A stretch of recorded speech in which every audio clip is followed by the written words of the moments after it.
Okay, we're looking at part two now of Scottish, Irish, Pict, and Celtic folklore and its connections to reality and biblical connections, and really the forming of actual Western Europe itself, and a lot of the moves that went on in elder times. When you look at this, you'd think this is a Viking trawler, and indeed it's not. And it's not even Phoenician, but it actually goes along with this idea of these people of Ireland and things, and probably very much proto to the Viking. But what I didn't show you about this here before was that he's drinking out of something, and it's a horn, or drinking horn, and you can see the end of it. And some people have tried to say that's a duck or different types of things. This really looks more like a vulture than it does anything, and he's not blowing the horn, for he'd be at this end of it and it wouldn't have a duck thing on that end, or a vulture, but he'd be going the other way, and so he's supposed to be trying to drink out of it. And a lot of people have said, oh, he's blowing the horn and things, and there's a lot of conjecture about it. Well drawn horse though, and so we'll go back down through here, refreshing on ourselves this Picts that was behind the word picture itself, in this ancient tattooed people. Like Utsi is seen as tattooed, like a lot of the Egyptians have been seen to be tattooed, and even the Badarian pre-dynastic Gibelline mummy known as Ginger has tattoos on him. There's others in that cemetery too that have some tattoos on him, and then Libyans, quite often shown in Egyptian art, have a lot of tattoos on them, and so on. Uh, and of course, Scythians, and we talked about the people that could be compared to the Amazons, and they also had the same type of tattooing that goes along with them. Strabo's accounts, which go with things, and a lot of connections here that we've made so far, and one of them I like is Tuatha Danaan, and unicorns, and white horse coming in on a white horse symbology that we've heard in quite a few times before, and even is shown into the Bible, and mythical elements that we've talked about, and so on. But so that's supposed to be the coming sons of Miled, or Milesians, and has to do with the Danaan. It's pre-Celtic fairy people, and they were overthrown by the invading Milesians. Somebody told me once, I don't know if you've ever heard of it or played it, but the uh,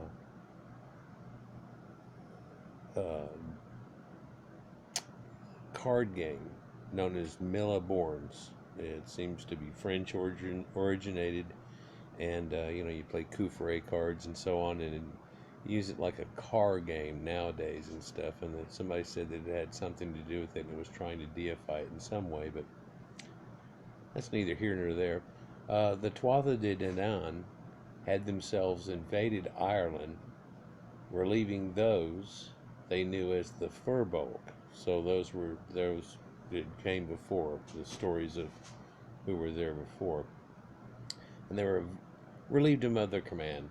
Scholars assert that the Furbolg, though, were Celts displaced from the area of today's Belgium, and that can only be true if the other connection that we just made at the end of part one is true, but which was being incorporated into the romanticized world. Not romanticized, but, and I tried hard not to say it that way and messed it up, but the Romanicized world. But that would confuse things, as the date for the Roman advance on Belgia are far too late to fit that. Or are they? Legends asserts that the Furbolg were descendants of 5,000 people who had originated in Greece and arrived in Ireland from there after first traversing continental Europe as far as the English Channel. and perhaps even by water. And one of them by land, two of by sea, huh? And so this Firbolg could have been somebody else, but and if you look at depictions of them and what they say about them and everything, they were definitely these type of people too. And the horse riders and the things and stuff, and some of this ancient folklore is what's twisted, as I said, into the ancient tales of Middle Earth and Lord of the Rings and so on, and who would have been an elf and the fairy type people and then brownies and so on. And they've taken that sometimes to believe, well, there might have been one in this group that had a darker skin, like they tried to say Cheddar Man did, or maybe Labrana Man, where it was much more tanned type of skin than the normal people of this area. And it's possible that brownies had come from that. This wouldn't have been black people or negroids in any way, but so were the Tuatha, Danaan, and the Kruthne one and the same people? By becoming fairies residing in the underworld or spiritual world, they became eternal. And you can see places where they've done this and to this day kept it somewhat sacred for even our days of the week connect to this. And Thursday is Thursdays, and phrase for Friday. Saturday is Saturn's day. Sunday worships the sun, but then again, any day worships the sun, of course, of all, because this is all from sun worshiping people, and so it says day. We're not saying anything about the night or even in the full cycle. They call it by the day, and the night just happens, doesn't it? It's another attachment, but their symbols, names, and histories and legends would become part of the high culture of the Gaels of Ireland and remain so, as indeed happened across the water in Scotland, where the spiritual heritage of the Picts or Kruthne was the glue that held together the new society forged by their merging with the Scots of Dalriada to create a Gaelic Scotland. Now the name Eire, as in Ireland, the Gaelic form of Ireland, comes from Eiru, one of the triumvirate of goddesses of the Tuatha Danaan, and the wife of King Magog, who we talked about before as one of the originators. Her sisters Banba and Fatla had given their names informally and poetically to their land. Fatla was also a son of Kruthne. Now, could he instead have been a daughter? Perhaps more appropriate in a matrilineal succession, which we talked about before, them having a matrilineal line. It could have been, but sons and daughters sharing the kingdom this time in some way. Or maybe this was the Hatfield and McCoy situation where coming together, and then they went ahead with it. But also you can get names like Aaron from out of Ire and Aaron, right? And so, or Arwen, like is in Lord of the Rings, but Aaron, and people have noted a long time ago that is the same root as Aryan, right? But Aaron can be a girl's name, usually Erin, but then it can also be, like in the Bible, Aaron, Aaron, or just Aron, right? Aaron. And isn't it odd that a lot of these names in Scotland and Ireland and even in England itself and things can be both names, a male and a female? Yeah. There are quite a few. I don't want to go into naming a bunch of them and stuff, but it's quite neat. Here's a picture of Erin playing her harp, and you can see in somewhat of a classic dress near the ocean, like a siren, the harp of Erin. Here's another question, and portion of it is this the result of those mythical 7 years of famine? And maybe they're not so mythical, and maybe it was not just 7, but it is not reasonable suggests that the mass displacement of populations that occurred around the globe, but specifically for this piece in North Africa, the Levant, and Anatolia, and the Black Sea area during the 7 years of famine between 1703 and 1696, was the primary driving force for the settlement of Scotland, Ireland, and much of the northwestern Europe, for that matter. And it goes deeper than that, for they didn't seem to have just one. In fact, even in the Bible, that was Joseph was going to come up with an answer that they would preemptively set up for it in the time of good, but boom, but there had already been famines before that. Otherwise, they wouldn't have had any problem or known about it before time for certain. And some of these stories that people around this area tell was, yeah, it went on for like 5 years, and then there was about a year or two of good, and we couldn't even catch up, and then all of a sudden, wham, and it got worse and worse. And you can imagine a farming people eventually having to leave and go to greener pastures and so on, right? But also, not too long before this, we have a Trojan War around this time. We also have this great flood that happens, and it's much easier to happen, say, a land like Sumeria bisques out and doesn't get good rain or anything off season and so on, and then really comes a hard rain,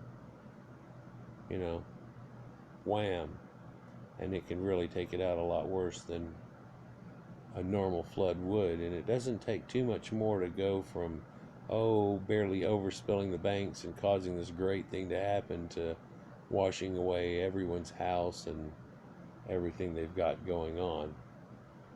In fact, this catastrophic calamity that was recorded from China to the Americas in literature in the rings of trees forced starving Aryans from their desiccated grasslands of Proto-Indo-Europeans and over the Hindu Kush mountains towards the civilization of the Indus Valley.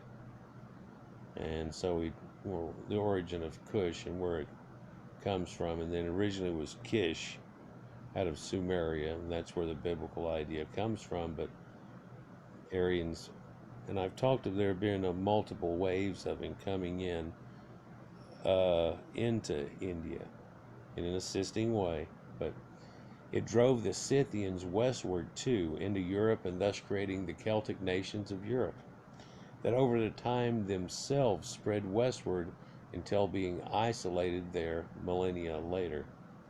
And if we look, when we're looking at some type of Christian theology, everywhere that's on this map was actually Caucasians, of course, at earlier time, but Iberia, which would have been Tarshish that they talk about, which people say that area would have been up in here. Here's the 10 that would have been in Tarshish that's here, and the sons of Godel. But the wide area that's over in here, this is the Hittite alliance with these Kaltai, which seem to be the Chaldeans and the ancient Sumerians whenever they got kicked out and up into Anatolia area.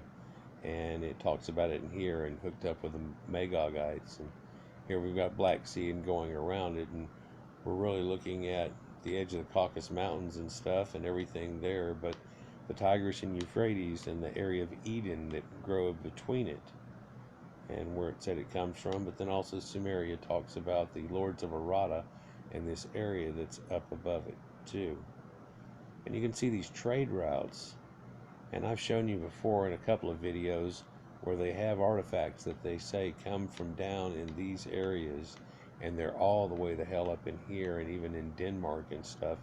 One important one is Egyptian faience beads, exactly matching like King Tut's in the workshop that they used and did, and they show up being here in Scandinavian Denmark area, Netherlands and stuff.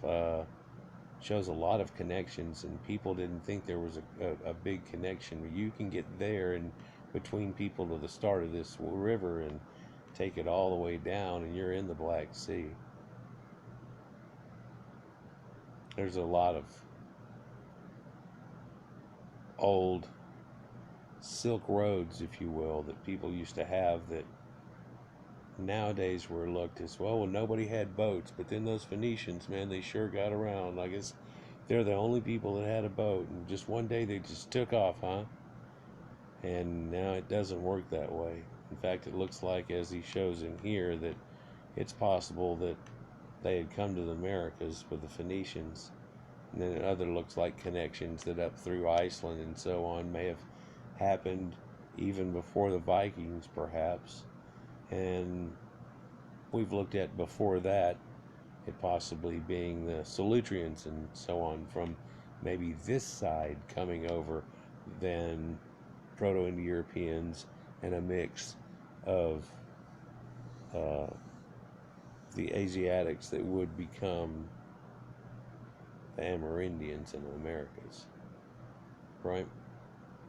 Interesting thing here, talks about Ishmael and the sons of the Turn and the Medianites, and then Media's down here, and even Herodotus has said that they used to be called Aryans by everybody until Medes had come from Athens, and they changed their name, just as Persia had done when Perseus had come. So that's neat. He also talked about up in here the Colchians that are up in here are the same people as the Egyptians, and that he himself recognized it, but not because they have curly hair and have tan skin like a lot of the farmers, I guess, that are all around here and stuff. He says that's kind of common, and curly hair. Hell, the Greeks even have some curly hair and stuff. It shows all in their art, but that they had the exact same kind of linens that they make, and then they both practice circumcision and so on in some of the rituals, so that makes up for it. And then that's how he could really tell. So this is really what we were looking at, is migration and trading routes, and just about the time of the great famine and of Joseph, where he talks about, and it's, dream interpretations, by the way. This is divining and dream interpretations and stuff, which really isn't supposed to be in the Bible now, is it? But he was famous for it and everything. But back then there was a lot of that witchcraft, sorcery, and people believing in stuff, and horoscopes, and a lot of that comes from Horus. Let's continue. We can see that the seafarers of the Mediterranean had already established intercontinental trade routes. The builders of the monuments of the Middle East had already navigated the northern European coastline. It doesn't stretch the imagination to see the connection between the Levantine Leviathans and the Pictish stones at Callanish, both constructed to monitor and honor the sun and its cycle. And I've shown that in a couple of my videos. But then, of course, there's Stonehenge in a lot of places. But stone circles seen through the Aegean Sea, down into Egypt, all the way down even much more south with Adam's calendar. And we can see those ancient sun symbols. And I've showed a video about recently finding one right in the edge of China, off of the edge of the end of the Silk Road that we know of. But of course, it dated from way back before any Silk Road was supposed to be, just like I've been telling about. But it seems that the ancestral origin myths, retained and remembered by modern Scots and Irish, are borne out. So does the fierce reputation of the Picts reflect reality? Gonna have to get into there. Piecing together the origins of ancient Near East names in Scotland.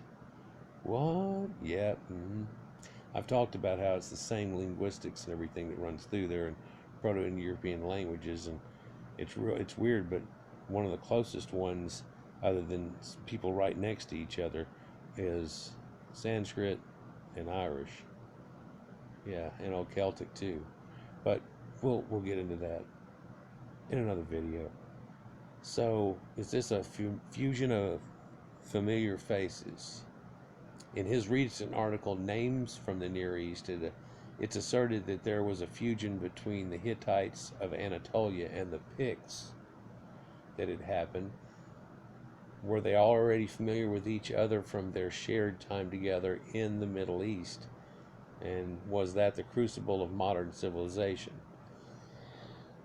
Well, looking at the timeline, it wouldn't have necessarily been so. It looks like that's somewhere around 6500 BC, and nowadays with the cattle hoyuk And then even finding Göbekli Tepe and stuff, it looked like we're going to have to take that number back a little farther. Originally, I had Sumer as being probably the first one and the first signs of trying to pull it off.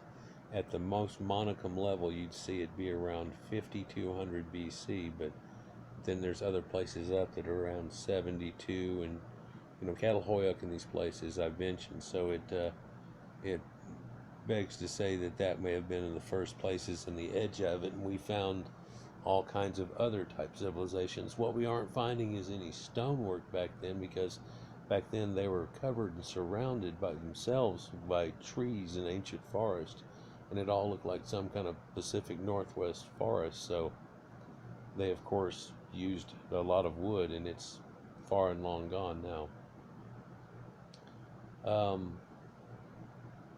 Each of the original waves of invaders that would eventually become the British Isles launched themselves from the Mediterranean and over in that Caucasus area. It seems that they moved because famine had caused the collapse of their societies. City-states were collapsing, civilizations too. Sumer, like its teacher Harappa, had collapsed at this time, perhaps forcing its most famous son, Abraham, credited with the teaching of the science to the Egyptians, to begin the migration that would allow him to fulfill his God-given duties to teach. And Melchizedek is who he came over to, and that seemed to be more of a Syria, if not the same Hittite type Canaanites even that he was going into, for it has to do with teachings of El and Baal and that type of thing. But and also credited with teaching science to the Egyptians. A lot of that's given to Thoth, and they'll even call him in a lot of places Thoth the Phoenician, or in Phoenicia and everything. In some of the scripts he's known as Tautus, and that's of the Egyptians. And it's weird how we still retain that name with knowledge, that thought or to be taught something, and still goes with ropes, doesn't it? Yeah. So here's a picture of Abraham migrating.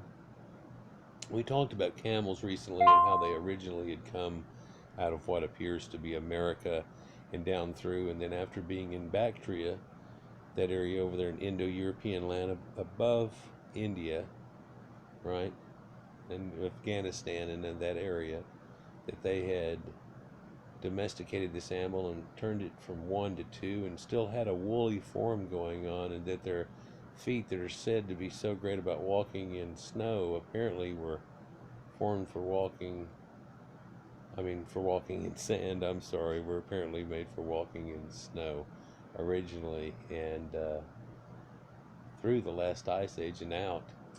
But that pictures Abraham's journey from Ur to Canaan, because like it even says in the Bible, it's between the Tigris and Euphrates, and so it had started there. And so we can see that they pinpoint that, and then that had migrated over.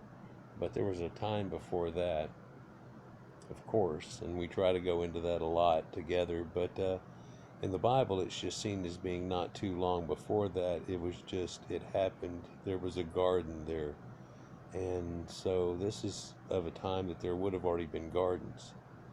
In fact, there's cattle and there's gardens, for one son works at the garden and the other does the cattle, and that's what sets off the whole thing, doesn't it? But before that, in fact, we show gardening going back farther and much farther than that. Yeah. So, to reach the first of these windswept northern shores, built the structures that allowed civilization to exist, specifically to track time. And a lot of these places track the moon and things like that, and it became important for helping with migration, perhaps, and people believe that it helped people know what time and the seasons, and of course birds and their divination of the way they fly sometimes is looked as stupid, but birds flying south for the winter and so on lets you know it's about to happen, and the herd is going to go, so you need to go. Once we became sedentary, we didn't use it for that anymore, but it suddenly became very much more important for, oh my gosh, we're got to make it through the winter, so we've got to pack rat beforehand, and then as we come out of it, we have to know when to plant certain crops and all those things, and it makes a big difference. Each of the civilizations in that area at that time were polytheistic, though, and they were sun worshippers, like I've shown before. I've got that video, Children of the Sun and the Sun Worshippers. Actually, I've done a few of them, and it explains that all these old ones really have a cognitive sun worship almost at the heart and the center of it, no pun intended, because of the sun of our center of our solar system. But even whenever they're referring back to the other gods, which are invariably planets, they're putting it through that situation a lot, and it's attached again to it. And some people have said that that means that they weren't doing the planets to him just yet, and there is some of that going on, but I'm talking about whenever they already figured out Jupiter and Mars and everything, and yet they still show this symbology that goes with it. But also with the sun, reaching its lowest point at December 21st, waiting 3 days and coming back up at December 25th and rising again magically to save all of mankind. Anyhow, these sun-worshipping people that we're talking about had pivoted back and forth and run over into each other a little bit, and the snake bites his tail, but they had emerged from the same root, one teaching the other and pushing knowledge of the material world further along the road of discovery. They brought all their knowledge and customs with them, melding with what they had in front of them, making the best out of everything in an upward swing, and it happened in a few different waves. They also brought their spiritual inheritance, and that is one thing that has never left us, although even today we are forced to say that some of this is very paganistic, and I'm here to tell you that it's not all about the Bible. For all these people around there that they consider to be paganistic are all connected in a very similar way. They end up being a lot of the people who were the tribes of the Bible, and they all had that similar story.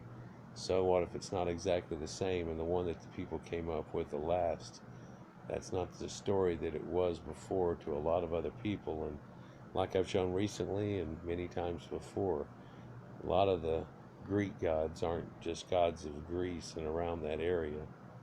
And in fact, this story doesn't seem to be exclusive to one small area. But this whole concept of and swing of the idea and yin and yang of everything that goes on in this story can be reflected in just about every Proto-Indo-European people, from near China to into India, all the way across from Russia to Yemen to into Egypt, and their animalistic showing, animism, to North Africa, around the entire Mediterranean without any breaks, and into Europe, we're talking about today. Anyhow, guys, like, share, and subscribe, and enjoy. If you haven't already subscribed, please do, and hit that bell again. We're going to go back up here to the original photograph and take a look at that again. I didn't get it all. I love that unicorn shot though right there. And it shows you that it was just done in a headdress. Yeah, and that could have had a lot to do with things. And what I liked here is that I was able to vamp on top of this and get quite a few things out, like, hey, Spanish mission fort or Turkish place from thousands of years before. So them Picts chicks with that long hair, bam. And there's forts and castles before that. But this is what starts it off, for it appears to be the secondary move into the area after the last ice age. And it's still held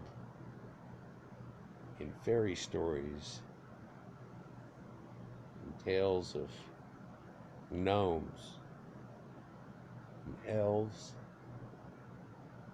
and dwarves that are great rock cutters and stone, and miners that mine things. Anyhow, guys, get on to another one. Peace.